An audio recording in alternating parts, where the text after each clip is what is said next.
Assalamualaikum warahmatullahi wabarakatuh. Dan halo teman-teman, perkenalkan nama saya Akila Rizky Arif dengan NIM 4322504 dari kelas 1C Teknologi Kimia Industri jurusan Teknik Kimia.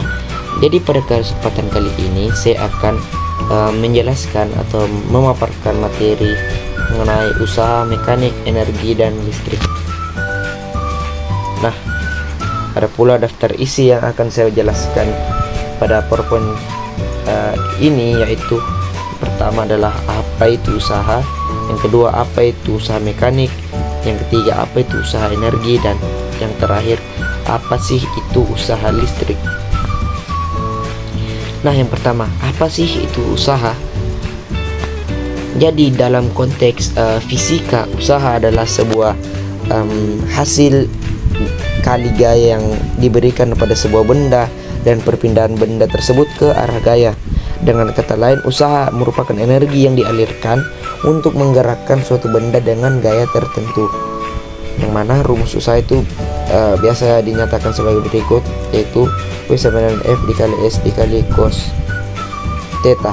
Ini kalau misalnya ada sudutnya teman-teman. Yang mana F sama dengan gaya dengan satuan N, S itu perpindahan dengan satuan meter, dan cos theta itu merupakan sudut antara arah gaya dan arah perpindahan. Nah, contoh soal.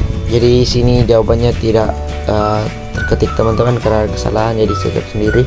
Yang pertama itu sebuah kotak ditarik dengan gaya sebesar 50 Newton membentuk sudut 30 derajat terhadap lantai. Kotak berpindah sejauh 4 meter. Lalu hitung besar usaha dilakukan dari tersebut pada kotak. Kan nilainya sudah diketahui semua, tinggal masukkan angkanya, yaitu F dikali S dikali cos theta sama dengan 50N dikali 4 meter dikali cos 30 derajat sama dengan 200 dikali 0,866. Kenapa 0,866? Karena angka tersebut merupakan hasil dari cos 30 derajat. Nah, 200 kali 0,866 itu adalah kurang lebih 172 joule. Jadi usaha yang dilakukan gaya tersebut itu sebesar 172 joule. Yang kedua, apa sih itu usaha mekanik? Jadi seperti yang kita tahu, usaha mekanik merupakan proses perpindahan energi yang terjadi ketika suatu gaya bekerja pada sebuah benda. Nah, ketika gaya tersebut bekerja pada suatu benda, itu menyebabkan benda tersebut itu mengalami perpindahan dalam arah gaya atau memiliki komponen gaya yang searah dengan perpindahan tersebut, yang mana rumusnya itu sama seperti usaha, yaitu F dikali S dikali cos theta.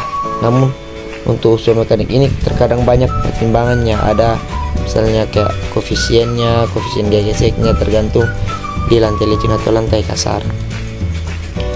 Nah, jenis-jenis usaha itu terbagi menjadi dua, yaitu usaha pada gaya konstan yang dimana rumusnya itu F dikali S, yang dimana F adalah gaya dan S itu merupakan perpindahan.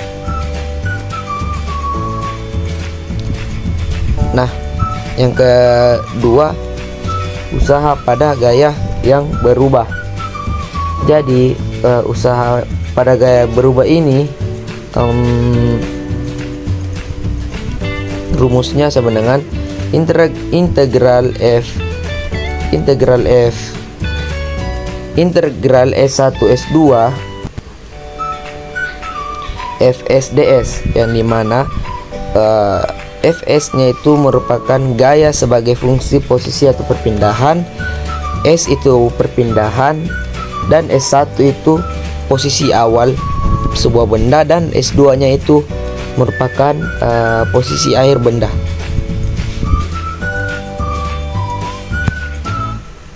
Nah, contoh soal. Jadi balok seberat 3 kg ditarik dengan gaya sebesar 20 Newton pada sudut 30 derajat dengan koefisien geseknya itu sekitar 0,1 dan perpindahan 5 meter. Hitung total usahanya. Jadi angka F nya itu sudah diketahui, yaitu 20 N atau Newton. Untuk S nya itu sudah dapat, yaitu 5 meter, dan koefisien S nya itu sebesar 0,1. Untuk mendapatkan gaya gesek yang dihasilkan itu dikalikan dengan gayanya. Jadi 0,1 dikali 20 sama dengan 2N. Lalu cos 30 derajat itu 0,866. Nah, masukkanlah angka tersebut ke rumusnya, yaitu F kali cos 30 derajat dikurang gaya geseknya dikali S sama dengan 20 dikali 0,866 dikurang 2 dikali dengan 5 menghasilkan 73,3 Joule, teman-teman ya. Nah, yang ketiga, apa sih itu usaha energi?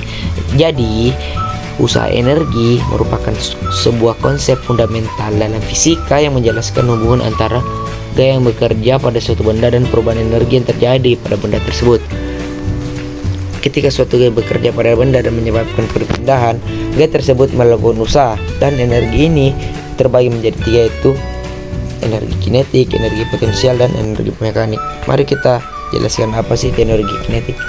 Jadi energi kinetik adalah sebuah energi yang dimiliki suatu benda karena geraknya. Setiap benda yang memiliki massa dan berat itu dengan kecepatan tertentu pasti memiliki energi kinetik, yang dimana rumusnya adalah 1/2 mv kuadrat. M adalah massa benda dalam kilogram dan V itu kecepatan dalam meter per second. Contoh soal. Nah, sebuah benda bermassa 5 kg bergerak dengan kecepatan awal itu 7 meter per second di atas permukaan licin. Itulah energi kinetik awal benda tersebut. Nah, masukkan angkanya ke rumus 1/2 mv kuadrat sama dengan 1/2 dikali 5 dikali 7 kuadrat menghasilkan 2,5 kali 49 sama dengan 122,5 Joule. Nah, yang kedua ada energi potensial. Jadi energi potensial merupakan energi yang dimiliki suatu benda karena posisi atau kedudukannya dalam suatu benda gaya seperti medan gravitasi atau medan gas, yang dimana rumusnya itu adalah EP sama dengan M dikali G dikali H. M adalah massa benda dalam kilogram, G merupakan percepatan gravitasi dalam meter per second kuadrat, dan H itu ketinggian benda dalam meter. Nah, contoh soalnya yaitu sebuah ember berisi air memiliki massa total 4 kg dan digantung pada ketinggian 5 meter di atas permukaan tanah. Hitunglah energi potensial di gravitasi ember tersebut. Gunakan konstanta G sama gunakan nilai gravitasi sebesar 10 meter per second kuadrat. Nah, angkanya ini sudah ada semua, teman-teman, jadi tinggal masuk dari rumusnya. Jadi EP sama dengan M kali G kali H sama dengan 4 kg kali 10 meter per second kuadrat dikali 5 meter sama dengan 200 Joule. Nah, yang ketiga ada energi mekanik. Jadi energi mekanik adalah sebuah jumlah dari energi kinetik dan juga energi potensial yang dimiliki suatu benda. Jadi energi ini terkait dengan gerakan benda serta posisinya terhadap aliran gaya, misalnya gravitasi. Rumusnya adalah EK ditambah EP, yang mana EK adalah jumlah energi kinetik dan EP adalah jumlah energi potensial. Nah, contoh soal. Jadi sebuah bola bermassa 2 kg berada pada ketinggian 10 meter dari permukaan tanah. Bola tersebut kemudian bergerak dan memiliki kecepatan sebesar 6 meter per second pada suatu titik. Jadi hitunglah energi mekanik total bola tersebut. Gunakan G sama dengan 10 meter per second kuadrat. Yang pertama adalah kita mencari nilai energi potensialnya terlebih dahulu, yang mana energi potensialnya adalah M dikali G dikali H sama dengan 2 kg dikali 10 meter per second kuadrat dikali 10 meter menghasilkan 200 Joule. Nah, yang kedua kita mencari jumlah energi kinetiknya sama dengan 1/2 mv kuadrat. Nah, sama dengan 1/2 dikali 2 kg dikali 6 kuadrat meter per second menghasilkan kurang lebih 36 Joule. Nah, kan nilai kedua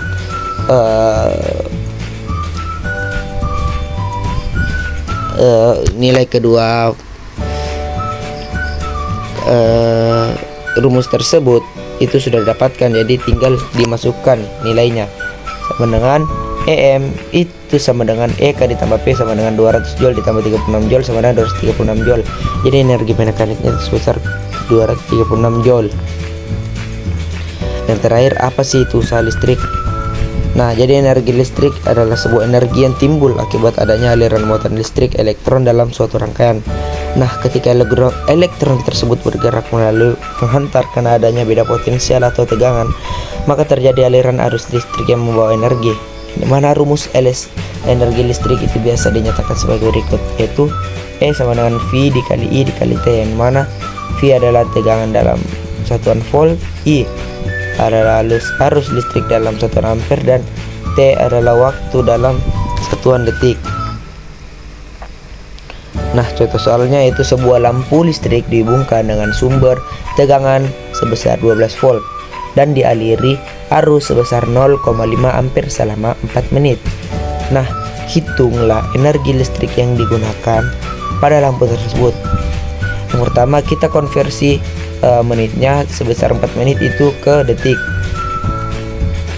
sama dengan 4 dikali 60 menghasilkan 240 detik.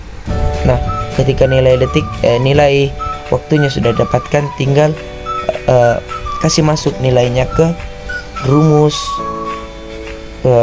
untuk mencari energi listrik, yaitu V dikali I dikali T sama dengan 12 volt dikali 0,5 ampere dikali 240 detik, menghasilkan kurang lebih 1440 joule. Nah, jadi energi listriknya itu sebesar 1440 joule, teman-teman. Nah, berakhirlah sudah sesi presentasi dari saya.